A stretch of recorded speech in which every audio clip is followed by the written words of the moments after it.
Very interesting question. So I think you need to understand the context a little bit before I respond to this. So let's just look at how grocery itself evolved in India.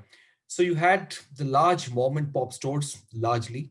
And then at some point of time, 25 years back, you had the modern retail coming in, mid-sized formats, small formats, large format stores setting up in a big way. People at that point of time were so enthusiastic that they said, the mom and pop stores would die.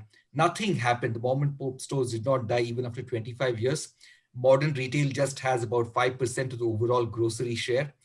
Online retail then came about 8 to 10 years back.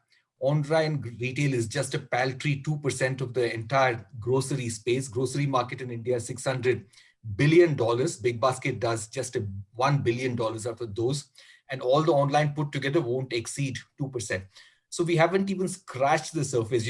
I would love to say that Bigbasket is creating waves and so are the other online companies, but online companies have hardly made an impact.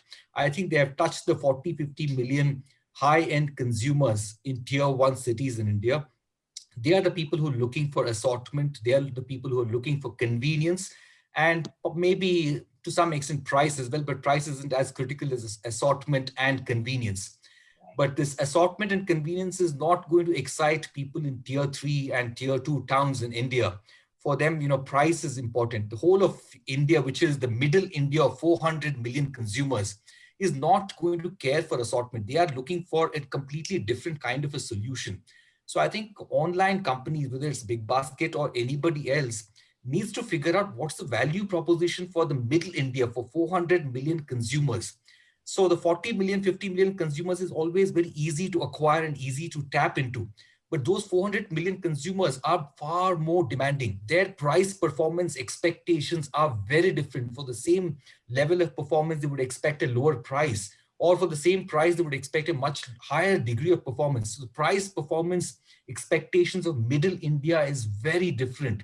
And I think many of these companies, online companies, will try and enter tier three towns, but will struggle in a big way. Even Bigbasket's value proposition is not yet completely proven, in tier two or even tier three towns. And I think we are still trying to look at our, business model, because the business model is not easily going to scale very profitably in a tier two town, where price is important, convenience is not critical, assortment is not as important.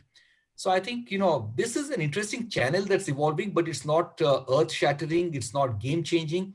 I think, with the entry of new players like GeoMart, Tata's are entering this space. I think all of us are collectively going to discover what the new customer in India is. The 400 million middle India is going to look like. What are their problems? How do we figure out what product is relevant for them?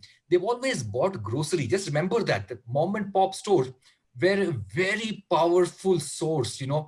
They are not somebody that you can laugh at. They have survived for 100 years. It is not easy to displace them. They are solving a real problem. And if you have to enter that space and be an alternative, you have to do it much better. And that's not easy, I can tell you, in tier three India.